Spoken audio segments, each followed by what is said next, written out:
नमस्कार दोस्तों, मेरा नाम सूरज है, सूरज यादव और मैं आप सभी का स्वागत करता हूँ। ये जॉब सर्चिंग का आज एक नया सब्जेक्ट लेके हम लोग आए हैं।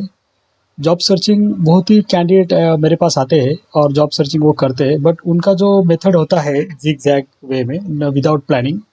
एक बार एक कैंडिडेट मेरे पास आया और उसने भी मुझसे यही सवाल किया था कि जॉब सर्चिंग सर मैं कर रहा हूँ, बहुत दिन से मुझे कुछ मिला नहीं, तो आप कुछ गाइडेंस कीजिए। तो उस वक्त मैं उसके पास बैठ के कुछ उसको पॉइंट्स उसके नोट डाउन करके दिए थे, जिससे वो बहुत ही इम्प्रेस हुआ।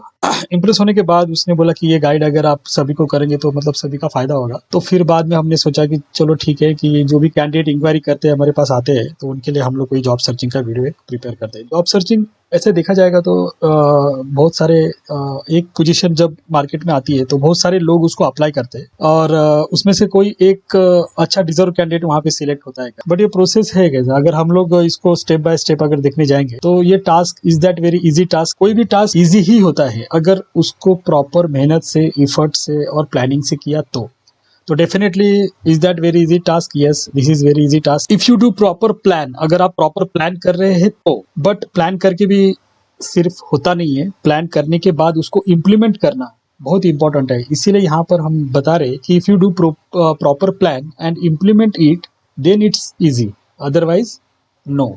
तो कोई भी प्लान, कोई भी लाइफ में अगर आप करें तो उसको प्लान करने के बाद इम्प्लीमेंट के ऊपर ज़्यादा आप ध्यान दीजिए। अगर बहुत सारे लोग प्लान करते हैं लेकिन इम्प्लीमेंट नहीं कर पाते, और इम्प्लीमेंट करने के बाद उसको ऑब्जर्व करना कि हम मतलब प्रॉपर वे में जा रहे हैं, वो भी देखना बहुत इंपॉर्टेंट है। इसके कुछ स्टेजेस हम लोग ने डिफाइन किए, जैसे जॉब सर्चिंग में कुछ स्टेजेस होते हैं। तो एक स्टेज है इसका प्री स्टेज। प्री स्टेज में हम लोग इसमें कुछ पॉइंट्स हम लोग बता रहे। सबसे पहला, स्पेसिफाई योर करियर गोल। आपको आपका करियर गोल स्पेसिफाई करना है, कौन से डायरेक्शन में आपको इफर्ट डालना है, क्या करना है आपको। तो ये बहुत इंपॉर्टेंट है, करिए उसी वे में आप कोशिश करते रहिए, आपको मिल जाएगा। और ये बहुत ही ज़्यादा इंपॉर्टेंट है जो फ्रेशर है, जिन्हें कुछ पता नहीं है मार्केट के बारे में, इंडस्ट्री के बारे में, जॉब मार्केट के बारे में, उनके लिए बहुत ही इंपॉर्टेंट है उनका करियर गोल ये करना। इसके लिए आप एक कुछ चीज़ें हम लोग ने डिफाइन की है, जैसे industry like manufacturing industry, chemical industry, medical industry, ऐसे बहुत सारी इंडस्ट्रीज है। तो कौन से इंडस्ट्री में आपको काम करना है, गवर्नमेंट इंडस्ट्री करना है या एमएनसी में, इंटरनेशनल में, कहाँ पे करना है, एरिया में, मतलब आपका डिपार्टमेंट आप कौन सा है। एक ही कंपनी में अलग अलग डिपार्टमेंट होते हैं, क्वालिटी, प्रोडक्शन, सेल्स, इस तरह। स्पेशलाइजेशन में आपको मतलब क्या स्पेशलाइज करना है करके, वहाँ पे आपको क्या चीज़ में मतलब स्पेशलाइज करना है वो। पोजीशंस इसमें जैसे कोई करियर के स्टार्टिंग में है तो उसका पोजीशन, और जो मतलब एक्सपीरियंस है उसका पोजीशन अलग, आप कौन से पोजीशन पे हो और आप क्या कौन सा नेक्स्ट पोजीशन चाहते हो, इस तरह आपको स्पेसिफाई करके उस डायरेक्शन में आपको ये करना पड़ेगा, अप्रोच करना पड़ेगा। इसके लिए आप हेल्प ले सकते हो काउंसलर की, अगर कोई कंसल्टेंट है उनकी, या फिर आप आपका एप्टीट्यूड टेस्ट भी करा सकते हो, तो जिससे आपकी स्किल्स के बारे में आपको बहुत सारी जानकारी हो जाएगी। बहुत सारी कंसल्टेंट है जो एप्टीट्यूड टेस्ट कराते हैं। तो प्री स्टेज में एक बहुत ही इंपॉर्टेंट है, एक है आपका करियर गोल। आपको करियर गोल, लेकिन करियर गोल होने के साथ ये भी है कि करियर गोल है, बहुत लोगों के पास गोल होता है लेकिन क्या नहीं होता, रोड मैप नहीं होता। तो करियर गोल के साथ रोड मैप होना बहुत ज़रूरी है, तभी आप उस प्रॉपर आपके गोल तक पहुंच सकते हैं। ये करियर गोल के लिए हम लोग एक वीडियो आप इसको सब्सक्राइब कीजिए। अगर वो वीडियो अगर हम बना देंगे तो आपको नहीं मिलेगा, इसलिए आपको क्या करना है, इसको सब्सक्राइब करना बहुत ज़रूरी है, लाइक करना बहुत ज़रूरी है। तो ये आप लाइक कीजिए तो रोड मैप और जो इसके ऊपर बहुत सारे हम लोग ने एग्जाम्पल ऑलरेडी ये कर किए हैं, वो सब आपको मिल जाएंगे। देखिए, करियर गोल में हम लोग ने सोचा, बहुत लोग एक्चुअली गवर्नमेंट सेक्टर में अपना करियर गोल डिफाइन करना चाहते हैं, गवर्नमेंट के ही जॉब वो चाहते हैं, तो उनके लिए आप गवर्नमेंट सेक्टर ये बहुत अच्छा एग्जांपल है करके। और कई लोग है कि प्राइवेट कंपनी में जॉब कर रहे हैं अभी, मतलब उनकी मतलब एक मिडिल एज हो गई या फिर उनकी एज लिमिट हो गया, तो वो अभी प्राइवेट कंपनी में ही सिर्फ करेंगे जॉब, तो उनको वहाँ पे करियर करना है करके, गवर्नमेंट या किसी को इंटरेस्ट ही नहीं है गवर्नमेंट में करने का, तो वो लोग प्राइवेट सेक्टर में कर सकते हैं। एमएनसी में करने वाले लोगों का एक कैटेगरी है कि जो एमएनसी में ही मतलब उनको प्रॉपर अगर जॉब आता है तो वहाँ भी वो प्रीफरेंस देते हैं करके। इंटरनेशनल जॉब जो आउट ऑफ इंडिया करना चाहते हैं, अब्रॉड जॉब करना चाहते हैं, उस तरह के कंसल्टेंट को वो लोग अप्रोच करते हैं और वहाँ पे उनके पासपोर्ट वीज़ा वगैरह निकाल के वहाँ पे वो ये करते हैं। उस तरह का उनको मतलब हर एक चीज़ का अलग अलग रोड मैप है, उसी रोड मैप पे आपको प्रैक्टिस करना पड़ेगा, उसी रोड मैप पे आपको ट्राई करना पड़ेगा। इसका मिड स्टेज है। प्री स्टेज में तो आपने देखा, आपने करियर गोल डिफाइन किया, अपने आप रोड मैप आपने बना लिया करके। अभी इसका मिड स्टेज है। मिड स्टेज में हम लोग क्या करेंगे, आपका प्रॉपर रिज्यूम बिल्डिंग करना पड़ेगा। रिज्यूम बनाना भी एक ये चीज़ है, मतलब बहुत ही इम्प्रेसिव है। रिज्यूम आपका फर्स्ट इंप्रेशन होता है, कहाँ पर भी अगर आपको शॉर्टलिस्ट किया जाता है तो वो रिज्यूम के बेस पे ही किया जाता है। तो रिज्यूम बिल्डिंग बहुत इंपॉर्टेंट है। इस रिज्यूम में कुछ कंटेंट दिए जो हम लोग बोल रहे हैं कि मेंशन होना बहुत ज़रूरी है उस पोजीशन के हिसाब से। प्रोफेशनल फोटो बहुत लोग मेंटेन, यहाँ पे प्रोफेशनल हम लोग लिखा गया है क्योंकि कोई पोज में फोटो नहीं चाहिए, यहाँ पे प्रोफेशनल फोटो ही चाहिए। फॉर एग्जांपल अगर कोई बॉडी बिल्डिंग का या किसी को चाहिए तो वहाँ पे आप पोज में फोटो दे सकते हैं, मतलब बॉडी बिल्डिंग के पोज में प्रोफेशनल फोटो। जैसे अगर आप कोई मार्केटिंग सेल्स में आपका टाई वगैरह, एप्रेन, कोट वगैरह वो हिसाब से कर सकते हो। रिसेप्शन का है तो वहाँ पे वो उस तरह का अच्छे से गुड लुक में स्माइलिंग फेस में वो प्रोफेशनल फोटो वहाँ पे आप लगा सकते हो करके। रिज्यूम में आप आपका गोल मेंशन कर सकते हो, शॉर्ट टर्म गोल क्या है, लॉन्ग टर्म गोल क्या है। रिज्यूम में आप आपका एम भी डिसाइड कर सकते हो। एम और गोल ये दोनों अलग अलग चीज़ें हैं। पहले मुझे भी लगता था ये दोनों सेम ही है, लेकिन ऐसी बात नहीं है, दोनों अलग अलग चीज़ें। आप देख लीजिए, आपने लाइफ में अगर कोई अचीवमेंट किया है तो आप अचीवमेंट उसमें मेंशन कर सकते हो रिज्यूम में, और उसके कुछ सर्टिफिकेशन है तो सर्टिफिकेशन भी आप मेंशन कर सकते हो। तो इस तरह से। और नेक्स्ट है कि रिज्यूम को डेकोरेट करना। डेकोरेट आप किस तरह से कर सकते हो, जैसे आपका नाम है, नाम को आप बोल्ड आप बना के रख सकते हो।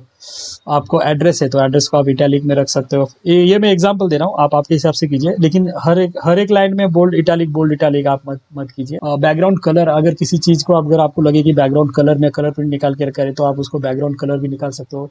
इस तरह से आप रिज्यूम ये कर सकते हो। मेन स्टेज हम लोग ने अभी ये आपने रिज्यूम बिल्डिंग कर लिया, अभी मेन स्टेज है। मेन स्टेज में आपको क्या करना है, ये जॉब सर्चिंग ही चालू है, अभी तक इंटरव्यू तक हम लोग गए नहीं है। मेन स्टेज है, मेन स्टेज में आपको क्या करना है, प्रिपेयर एप्लीकेशन लेटर। रिज्यूम के साथ बहुत लोग एक लेटर देते हैं करके, एप्लीकेशन लेटर देते हैं। तो ये एक अच्छा इम्पैक्ट होता है, रिक्रूटर जब शॉर्टलिस्ट करते हैं आपका रिज्यूम तो इसका बहुत ही अच्छा इंप्रेशन होता है। एप्लीकेशन लेटर, जॉब एप्लीकेशन बोल सकते हैं हम लोग। तो प्रिपेयर एप्लीकेशन लेटर और उसके बाद अप्रोच। अभी अप्रोच आपका एक लास्ट स्टेज है जॉब सर्चिंग का। अप्रोच आप कैसे कर सकते हैं, ऐसे तो अप्रोच आप भी सोच के अलग अलग कुछ मेथड है तो आप हमें बताइए, लेकिन हमने यहाँ पे 4 वे सजेस्ट की है। 4 वे में आप अप्रोच कर सकते हो जॉब सर्चिंग के लिए। मेन स्टेज जॉब एप्लीकेशंस में आपने एप्लीकेशन लेटर किया, रिज्यूम बनाया, अभी आप अप्रोच कर रहे हो। आप 4 वेज में अप्रोच कर सकते हो। तो इसमें ऑनलाइन रजिस्ट्रेशन नंबर 1 है, online registration and apply through all job portals. देखिए जॉब पोर्टल बहुत सारे हैं, लेकिन जॉब पोर्टल में जब भी आप रजिस्टर करेंगे तो आपका यहाँ पे यूनिक होना चाहिए। क्या होना चाहिए unique? Mail ID, mobile number, user name and password. देखिए यूजर नेम आपको शायद नहीं मिल सकता, हर एक पोर्टल पे सेम यूजर नेम नहीं मिल सकता, लेकिन मेल आईडी तो आपकी सेम ही रहेगी, तो आप मेल आईडी से भी लॉग इन कर सकते हो। तो आपको यूनिक रहने से क्या, आपको हर जगह पे अलग अलग नहीं लिखना पड़ेगा करके। आप बोलेंगे ऐसा क्यों? इसलिए क्योंकि जॉब पोर्टल बहुत सारे हैं। यहाँ कुछ मैं एग्जाम्पल देता हूँ। सबसे पहले तो ये सबसे फेमस नाम है naukri.com ब्रांड का।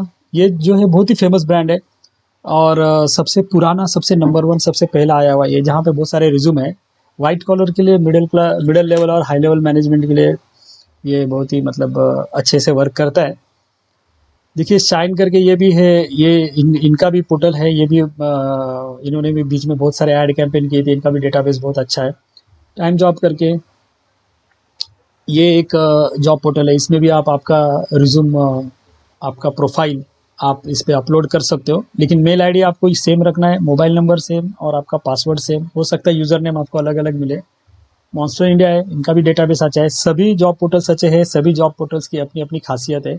कोई जॉब पोर्टल किसी एक पर्टिकुलरली इंडस्ट्री के लिए नहीं है, अलग अलग इंडस्ट्री के लिए अलग अलग उनके क्लाइंट उनको अप्रोच करते हैं और वहाँ से उनके रिक्रूट ये करते हैं। रोजगार करके एक स्टार्टअप कंपनी है, ये कंपनी भी अभी बहुत आगे ग्रो कर रही है, इसी में भी आप कर सकते हो। वर्क इंडिया में ये भी है, इन्होंने भी मतलब अच्छे से ग्रो कर रहे हैं, ये भी सब स्टार्टअप है। इनमें आप आपके रिज्यूम डाल सकते हो, अपना है। देन एफ बी एक सोशल नेटवर्किंग ये है कैंपेन, इसमें अभी जॉब का एक लाइन है, सेक्शन चालू हो गया, इसमें आप कर सकते हो। उसके बाद प्रोफेशनल वेबसाइट है ये लिंक्डइन, इसमें आप कर सकते हो, ट्विटर में आप कर सकते हो। तो ये हम लोग ने कुछ एग्जांपल डिफाइन किए, इसके अलावा भी और बहुत सारी चीज़ें जहाँ पर आपको सबसे पहले क्या करना पड़ेगा, आपका अच्छा सा रिज्यूम बिल्ड करके उसको फिर सेकंड जो आपका मेन स्टेज है उसमें आपको यहाँ पे ये करना पड़ेगा। indeed.co.in ये भी एक साइट है जहाँ पर आप रजिस्टर कर सकते हो। तो ये सब अप्रोच के 4 वे है, जिसमें first way online registration and apply through all job portals. Second है free registration with job consultancy. Consultancy is free. इसमें फ्री लिखने का मतलब ये था कि बहुत सारी कंसल्टेंसी पेड होती है जहाँ पे आपको रजिस्ट्रेशन कर के लिए कुछ अमाउंट पेमेंट करना पड़ता है। आप पहले तो फ्री में ही रजिस्ट्रेशन कर लिए, अमाउंट पेमेंट करने के इसमें मत पड़िए कोई भी कंसल्टेंसी को। हो सकता है कि वो इंटरव्यू कॉल के लिए देते, सिलेक्शन के लिए नहीं देते। अगर आप इतने सारे पोर्टल में रजिस्टर कर रहे हो तो वैसे भी अगर आपका रिज्यूम अच्छा इंप्रेसिव है तो आपको इंटरव्यू कॉल्स वैसे ही आ जाएंगे करके। तो जॉब कंसल्टेंसी में प्लेसमेंट एजेंसीज बहुत सारी है, हर एक सिटी में आप देखेंगे बहुत सारी प्लेसमेंट एजेंसीज है। एम्प्लॉयमेंट एक्सचेंज, जो हर एक डिस्ट्रिक्ट में जाएंगे तो वहाँ पे आपको एम्प्लॉयमेंट एक्सचेंज मिलेगा। जॉब सेंटर्स रहते हैं करके, ये प्लेसमेंट एजेंसी के जैसे ही काम करते हैं। जॉब सेंटर्स रहते हैं, हर एक कोई कंपनी खुद की जॉब सेंटर भी ओपन कर देती है करके। जॉब फेयर्स रहती है, जॉब फेयर्स आपको कहाँ पे मिलेंगे, ये आपको अलग अलग न्यूज़पेपर में बहुत बार जॉब फेयर्स आते हैं, उनके ऐड वहाँ से आपको ये मिल सकते हैं करके, कभी ऑनलाइन या आपको सोशल कैंपेन, यहाँ पर भी आपको जॉब फेयर्स के बारे में वहाँ पे आप आपका रिज्यूम ड्रॉप करिए। सेकंड वे में आप यहाँ पे अप्रोच कर सकते हैं। थर्ड वे है direct approach to the specific industry and companies. अगर कोई केमिकल इंजीनियर है तो उसको केमिकल इंडस्ट्री में अप्रोच करना है तो वो क्या कर सकता है, केमिकल कंपनीज के सर्च करके येलो पेज से या फिर ऑनलाइन से वो डेटा को ये कर सकता है, बना सकता है। और उसी कंपनियों में अच्छे अच्छे ब्लू चिप कंपनी में, मिडिल लेवल के कंपनी में, मिड कैप में, वहाँ पे वो अप्रोच कर सकता है। तो स्पेसिफिक इंडस्ट्री अगर आपको लग रही है कि यहाँ पे मुझे करना है या सभी करना है करके, तो ऐसे में आप क्या कर सकते हो, उनको अप्रोच कर सकते हैं। कैसे कर सकते हैं, उनका ईमेल से आप कर सकते हैं, उनका ईमेल आईडी निकाल के वहाँ से कर सकते हो। आप आपका रिज्यूम पोस्ट या कुरियर द्वारा उनको भेज सकते हो करके, स्पीड पोस्ट से आप भेजिए। आपको डायरेक्ट जो स्पेसिफिक इंडस्ट्री आपको कहाँ से मिलेगी, न्यूज़पेपर ऐड से मिलेगी, ऑनलाइन ऑनलाइन जो कंपनी का डेटा है वहाँ से मिलेगी। तो इस तरह से आपको थर्ड वे में आप यहाँ पे अप्रोच कर सकते हो। चार जो तरीका है, ये बेसिक तरीका जनरल है। स्पीक आपको बोलना पड़ेगा, आपको जो चाहिए उसके बारे में आपको बोलना पड़ेगा, तभी कोई लोग आपको हेल्प करेंगे। सबसे पहले फ्रेंड्स आपको हेल्प करते हैं हर जगह के लिए, तो फ्रेंड्स को बोलना पड़ेगा, उसको बोलना पड़ेगा भाई मुझे कोई जॉब रहेगा तो देख, मैं ये जॉब के लिए सर्च कर रहा हूँ। ज़रूर वो हेल्प करेंगे आपके फ्रेंड्स आपके लिए। रिलेटिव्स को आप बोल सकते हो, कोई भी ताता मामा फुआ कि अभी मालूम है लड़का जॉब ढूंढ रहा है, तो शर्माने की कोई बात नहीं है, इसमें आप बता सकते हो उनको, तो वो हेल्प करेंगे लोग। कलीग्स को बोल सकते हो, कलीग्स बहुत अलग अलग कलीग, अगर आप कोई क्लासेस कर रहे थे वहाँ के कोई कलीग्स आपके होंगे। कोई सपोज सत्संग में अगर कहाँ जा रहा है वहाँ का कोई कलीग्स होगा, तो कहाँ के भी जो पुराने आपके कलीग्स है, कोई योगा क्लास जा रहा है, कोई जिम जा रहा है, तो कहाँ के भी कलीग्स है उनको आप बोल सकते हो। आपको स्पीक आउट करना पड़ेगा, आपको बोलना पड़ेगा, ताकि आपको कौन से डायरेक्शन में से कहाँ से हेल्प मिलेगी ये आप बता नहीं सकते। आपको रेफरेंसेस लेने पड़ेंगे। सपोज अगर आपने किसी को बताया, उसके कोई रेफरेंस रहेंगे तो वहाँ से भी आपको हो सकता है कि मिल सकते हैं, वो रेफरेंस आपको देना पड़ेगा। इस तरह से आपको स्पीक आउट करना पड़ेगा, बोलना पड़ेगा। ये चार तरीके हम लोग ने सजेस्ट किए जॉब सर्चिंग के बारे में। तो इस तरह से अगर आप जॉब सर्च करोगे तो डेफिनेटली कहाँ से ना तो कहीं से आपको डेफिनेटली अच्छा जॉब, अच्छी अपॉर्चुनिटी जो आप चाहते हो वहाँ तक आप एटलीस्ट इंटरव्यू पैनल तक आप जा सकते हैं। अभी यहाँ पे तो कहानी ख़त्म नहीं हुई है। जॉब सर्चिंग के बारे में आपका नेक्स्ट लेवल है कि इंटरव्यू के लिए हम एक नया पूरा गाइडलाइन एक वीडियो बना रहे हैं, जिसका लिंक आपको मिल जाएगा। तो हम आप सभी को आगे के इसके लिए एक आभार देना चाहते हैं। We wish you all the best कि आप आपकी जर्नी में सफल हो। हमारी तरफ से हम सभी को आपको मतलब शुभकामनाएं देना चाहते हैं। और अगर आपको ये वीडियो अच्छा लगा है तो डेफिनेटली आप इसे लाइक कीजिए। Thank you very much guys.